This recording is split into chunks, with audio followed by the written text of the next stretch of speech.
I will not be pushed, filed, stamped, indexed, briefed, debriefed, or numbered. My life is my own.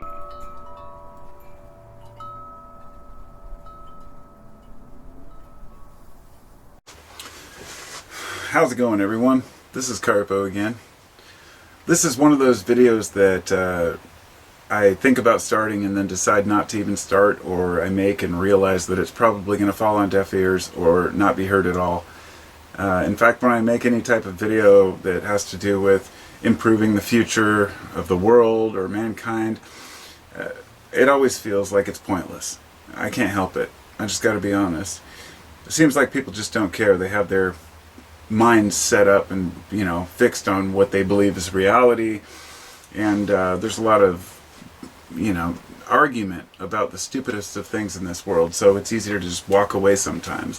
But earlier I was talking to my kids, listening to my child laugh, my 6-year-old. He was laughing about something, and I started thinking about this, observing children, and how laughter is seen as a rarity when you get older, something that we seek out and look for, like, oh, it's important to laugh once in a while, as if it's something that we need to relearn rather than just have in our daily life and be able to just laugh at shit. But it got me thinking about where we're going as a society, and I was cleaning up my room, and I had this Big Think going. I don't know if you've ever heard Big Think, but it's just a YouTube channel where they have different speakers talk about topics of, importance in the world. Some of them are completely stupid and ridiculous, and some of the speakers are just horrible and know nothing about what they're talking about. Other people are phenomenal and way underrated, and people who is just like, wow. And I would imagine that's kind of like TED Talks. TED Talks used to be pretty good, and then it went downhill, turned into a bunch of shitty speculation. But there's still gems of wisdom out there. And I listened to several different people speak about economics, about the internet, the future, where we're going, and I keep asking the question, what are we really after as a society? But really it's, individual countries who have their own interests. But in the end, there are certain common threads that we all share. And the thing I've learned over the years is that, we elect leaders that reflect our values, regardless of how we may feel. And in the West, this is there's no better example than this than Trump. Some people have fallen into this whole cult of personality, and he's the greatest, and others just hate him no matter what. And in the middle, you have to realize that it is what it is. He reflects the values of some people, regardless of what we may feel about that. And the reason for bringing that up is because we get too tied up in the cult of personality and the personal politics rather than looking at the big picture. And the thing that's interesting about today's leaders in all countries is they know much less about the world than their counterparts or than their previous ancestors. In other words, if you look back in time to some of the US presidents, they were very well-read and wise men who had actually researched much of history as well as they could, and who found an interest in the truth and in exposing bullshit and corruption and really making a difference for the sake of making it. Now, a lot of them were just shitbags, of course, and most people, as altruistic as we may think people are, nobody wants to be president without having some sort of a power-hungry side to them. I mean, it's just how it is. You can't avoid that. Those who seek power, you have to wonder about them. But the fact is they were pretty educated a lot of the time. In today's world, they know nothing. I mean, many of the leaders are totally uneducated, buffoons, if you will. And no better is this an example than in the United States, where Trump, regardless of his policies or what people may agree or disagree with, the guy is pretty much an idiot. And I'm not trying to say that to be political or divisive. I'm saying he really doesn't know much about the basics of being a human being. You can tell by his Twitter feed, by the way he responds to being attacked, and he's not cool, calm, and collected. He's not stoic. He's not what I would consider to be a rational and organized man. But the fact is, he became president, and that's something that people need to be aware of. So it reflects the values. But the leaders today know a lot less than the past leaders, not just because they're ignorant, but because they're not keeping up with what's going on. And as the internet and Silicon Valley becomes this dominating force in our lives, the people who are in Congress and in the House and Senate, they don't know anything about these. I mean, some of these guys are completely clueless as to the internet or how it works. And you can watch some old videos of like Congress discussing these things, and it's pretty hilarious back in the early 2000s and whatnot. But anyhow, there's a new world out there. The New World Order is a world of connection. It's not some major dominating force out there. It's the internet force, the connection, the connectivity. What that's shown us is that we actually have a lot more power than we ever had before, but we're giving it away. We're giving it away to those who make us feel like we're less than. We are completely able to move forward in this world as individuals and do something great for ourselves. But we're constantly pushed into a corner by lobbying, by efforts, by regulations, by bullshit, because that's what keeps small businesses down, is all the regulations and hurdles to jump through. But there's something called, put it this way, the people who are contributing the least today are taking the most. 100 years ago, even 200 years ago, in the Industrial Revolution, people were innovating things. And some of these asshole business owners who, Ford, who was a complete jerk, but he created Ford, and, some of these steel giants or oil barons, the fact is that they were determined and went out there in the field and they really took action. Regardless of whether you believe in their, reasoning or not, these are people who actually made a lot of effort in their lives. And then there are the people who that money is passed down to. So they contribute the least, but they take the most. These are the people who can pass the laws and change things to suit their needs, but they're taking all this money, but they never really worked an actual day in their lives. These are people who would never get their hands dirty, really make an effort. And a person could argue, well, they're using their minds, and in a lot of cases this is true. It's just as important, but in a lot of cases they're not using their minds. They are abusing others and the privilege of their power and their position. So those who contribute the least seem to take the most, but in today's world it's even worse because we are the creators of content.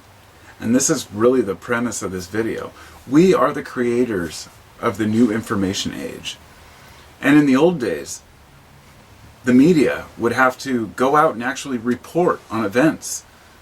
They would have to actually go out and send journalists into the field to see what's going on in these places. But what is it today? We, the average citizens, go out and record and make the effort. The local newspapers go out and do the journalism. And then companies like CNN, MSNBC, and Fox News, all they do is just report on what they see in these local papers. And how often do they have to apologize for a bad article? It's ludicrous. These people are not news. If you follow any mainstream news organization, then you're not getting the news that you should be getting, because they're getting the news from your local agency about your local environment. Even AP is corrupted these days. Vice News is completely hated by so many people, and they had such potential. And they were doing, well. They were actually covering important events. And now, here they are back to talking about smoking weed and out of an ice bong in Alaska or something. It's like, okay. The problem... What's up again, everybody? Well, my camera, in the middle of making my video, decided to say that the HD section of my card was full. I don't know what that means, so I had to reformat and get rid of all the files on my card and start over. So, I'm going to try to continue this right where I left off. And it seems like whenever I'm in the middle of a flow, that shit happens. But you know what? It gave me time to get a beer and take a breather. As I was saying, I was talking about Vice News and how they kind of lost the respect of a lot of people. And I think some people kind of went overboard on it, but, it's kind of a weird scenario. But I'm going to just avoid that and stick with basic media. Media is disappointing, okay? The news, fuck those guys. They've totally let us down. Even after Trump got into office and he started talking about how the media was fake news. At the time I was like, it's so preposterous, because all the great, leaders, presidents of the past have said, that what keeps this country honest is a good media, a good, fair, open, and free media. But when they say things you don't want to hear, then you talk shit about them. So Trump did that very well, but the thing is, the media didn't redeem themselves. They had the chance to actually do something good by changing their obsession with covering bullshit. But here's the thing, people. You've got to realize they do it for the money, and money is what drives corporations. It's what drives business. And that's really the central theme of this video. The idea that everything is changing now. To give you an example, music. When I was a kid, you became a musician, you created a rock band, let's say. You got a record label, and then you promoted your music, and you sold millions of albums, and you went platinum. Is anybody going platinum today? Well, sure. But is that the main goal of musicians? They know better. It took people a while to catch on to the fact that you can't just expect to sell your music. You're going to have to give it away. Napster made sure of that. And then there were Lars Ulrich and all these other musicians who were fighting against Napster and fighting against free music. And what happened to them?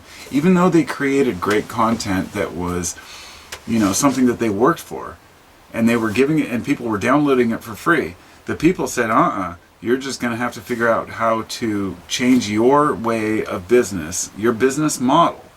And the whole music industry was affected by this. I mean, a lot of people who aren't into the music industry don't understand how big this shift really was. I mean, it was, and it still is, really intense. If you become a musician today, you can't expect to just sell physical records. You have to sell your merchandise. You have to sell your ideas. You have to sell your tickets to your tours. That's where the money's at. And honestly, that's okay. But a lot of what's happening is that's also the same thing is happening with media and with Microsoft, let's say, for example, with computers. At one time it was a company who really wanted to help people, and it became a company who just trades stocks and whatnot. Well, with music, it's different. It's I don't know. I love music, so it's hard to really get into the details of it. But the media, the industry was outpaced by digital access, and they tried to fight against it, and it didn't work. The same thing is happening now with information. We are the media. People need to realize that. We are the ones who report on what's going on, and everybody takes advantage of that. And they, so in other words, the people, the average person, contributes a hell of a lot more to the system than ever before. And so therefore, we got to start asking questions like, well, how do we pay back the people for giving away their free information? What about the millions of people who take the time to film something, like some corruption, or a police taking the time to watch what's going on in order to better inform the public? It's very difficult to discuss and explain where I'm coming from, but let's put it this way. There's something called marginal cost, and within business, this is the cost of doing business. This has changed so significantly that the cost of business for media has become so cheap because of people like you and me. The people are the producers, and we produce the content, media reports it. Well, this makes us prosumers, okay? Not consumers. Prosumers. We're the producers of this stuff. And the idea is change with the times or get left behind. So we have this, the Napster thing. We have the moving forward in the world with software the same kind of way. People are downloading free copies of things. And in other words, these companies have to produce something more than this repeating cycle of bullshit. Oh, we're just going to make a slightly better version of this, slightly better version of that, instead of actually using innovation, using their heads. And we should, as companies and as individuals, be working for long-term growth. for the country and the world, for people. And I know that's hard to wrap our heads around as individuals because we're so stuck in our own little lives and our kids and our bills and all the things that we have to do and all our responsibilities. I get that. But there's something within me that makes me want to help people. I don't know what it is, and I like to do it on my own terms, and that's okay because everybody has their own thing. But I think that all companies and all people should be working towards long-term growth. The one thing that sets businesses apart, people don't know this, family businesses actually do better than businesses that answer just to shareholders. And I was surprised to find that out. And it was because a family business is there for stability, perhaps growth, but stability. Feed your family, produce a good product, don't be a shitbag. And then these corporations come in, they buy out the family-owned business, and then they don't give a shit. They basically run it into the ground and then move on with the next business. It's about answering to the shareholders. These people are traders. Like I said, Microsoft, they're traders now. They trade in, companies, not actually innovate new things. So, here's my question. We've all helped build the nation. My father fought in Vietnam. He worked for the Postal Service. My grandfather fought in World War II. Not sure exactly what he did. But we've all contributed to this American economy. And we've grown significantly. And America has prospered. So, with the American dream in place, where's our booty? Where's our bounty? Where's the bounty for the individual?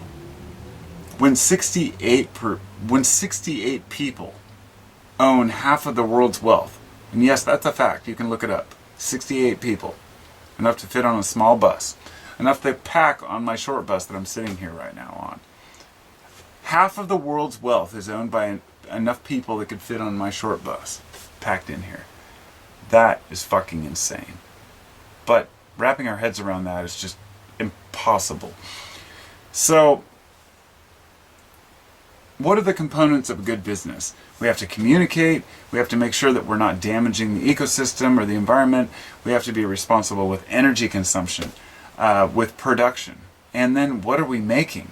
And what land are we damaging or using? These are the very simple ideas that we don't really understand as consumers. When you look at the hog farms in North Carolina and how much damage they're doing to the waterways there, when you look at the Flint water crisis, when you look at what's going to happen 20 years from now in this country as our infrastructure continues to crumble and the people in charge continue to give less and less a shit about you as an individual, the people are going to get pissed. And I'm hoping to avoid that. I don't want to be one of the guys who's sitting there saying, told you so, told you so. And that's why I don't generally talk about these things. Because I see a very tough future for a lot of people. Because our population has doubled since I was born. We have many more problems than we ever had. And the solution is within our grasp. But we don't live within the means. We don't live within our means. At least in the US especially. So we have to have a responsibility to ourselves, our ecosystem, our environment, and that sounds cheesy to people. They say, oh, fuck it, man, I'm just going to drive my Hummer. I don't give a fuck. Fuck, I'm going to drive my truck farther just because you goddamn liberals. And you know what? That kind of redneck bullshit just doesn't fly. It's ignorant. It's stupid. And I'm not talking shit about people in the South or liberals, conservatives. I have just as many problems with pussy, whiny little liberals who want to cry about every little problem. The social justice warriors who go out there and like make everybody else feel shitty for just being alive. Fuck all those people. I would just say this. Fuck all extremists. I don't give a shit which side you're on, you know. You're all contributing to the problem.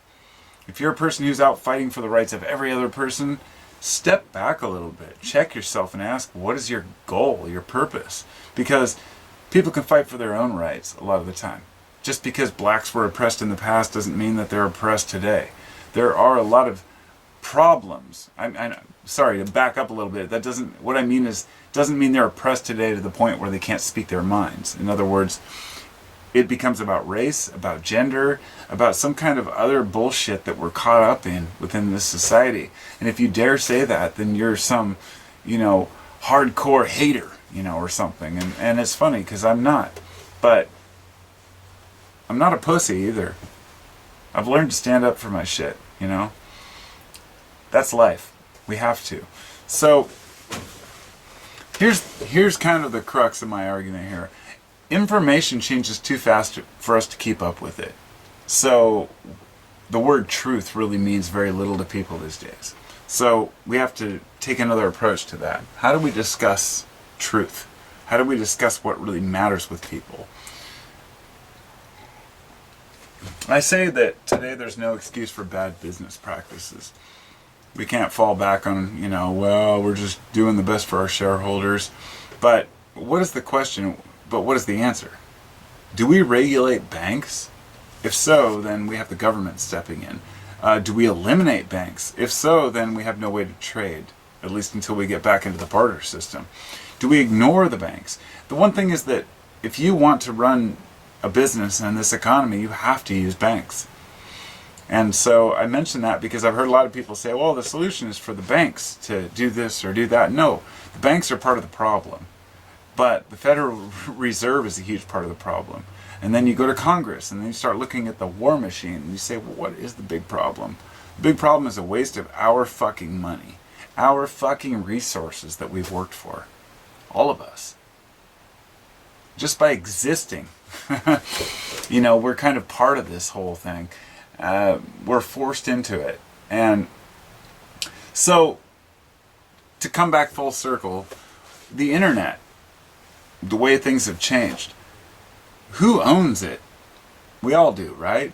And we all should have access to what we need. And the question is whether or not the internet is a basic utility or something that we all need. And today, in a lot of businesses, if you want to pay your bills, you have to do it on the internet. Therefore, you have to have the internet to pay your bills, and you have to have a bank to pay your bills. So the internet is just as much of a utility as a bank or as electricity. And so, how much do we regulate it is often the problem. Nobody owns what we all have access to. That's my firm opinion. That's how I feel, and I realize that others have set standards that say differently. But things like water and land and access to fresh drinking water especially, but access to coastline, the reason why people have said beaches are open and public property as opposed to saying you can just own a private beach. But we worked around that, and people own private beaches all over the place. People want to own the earth. Not for the sake of saying, this is my little piece of land, but I own this huge piece of land, and fuck you all, stay off of it. The problem is when that land extends over waterways or over aquifers. The Bush family, I remember back in the 90s reading articles about how the Bush family had bought, George Bush Jr. and Sr. They'd bought up tons of land in Texas over aquifers that were well known, but they started buying up land in South America too, because the people down there were ignorant of what they had underneath their feet. So it's just easy for some billionaire to come in and buy up the land and take something that's a basic human right. So right now there are individuals in third world countries struggling because they don't have enough drinking water or farming water because large companies are basically charging them for it. They padlock their water supply and charge them, to get their own water. These are the kinds of things that bother me, but, what do? We have problems with the water. The water, land, the air, toxins within the air and the land.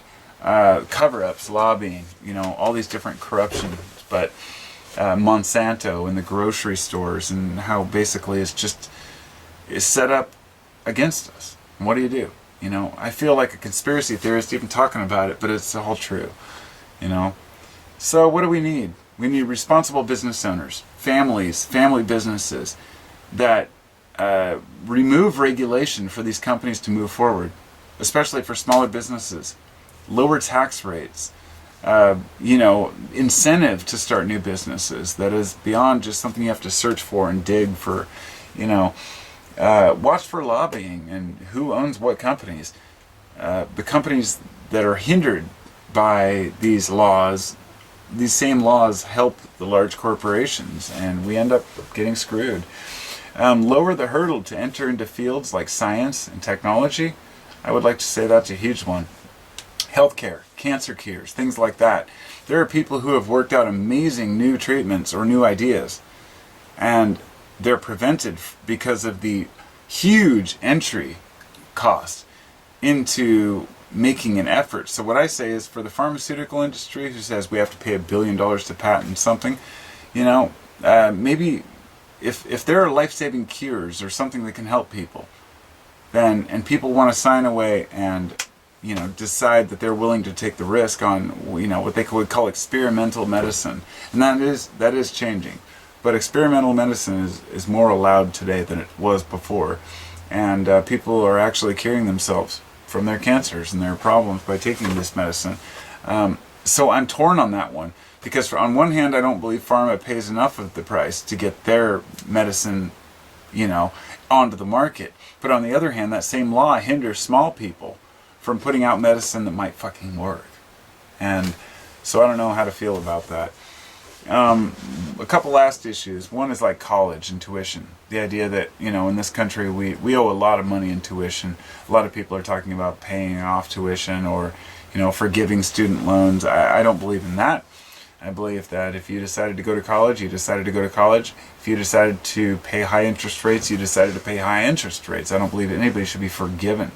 But perhaps I think that there should be caps put on future premiums and future interest rates on college loans, if college is something that's useful. But honestly, I feel like college is just a big bullshit scam for the most part. The average person may do better slightly over their lifetime with college. I don't know. But the way it's set up right now is just to get the elite educated for as much money as possible. Community colleges sit outside that, but the idea is that we need to be stronger and need less of Uncle Sam. Uncle Sam is always there to give us free money when we need it. I've always been along the lines of, well, we're American citizens, therefore we should get this and this and this free. Honestly, I've realized that the less that we take, the less we need them in charge. And so what is the future for the poor and the unprepared for this challenge? How the internet is changing everything. And commerce is changing the way we do business, and a lot of people are going to be left holding an empty bag.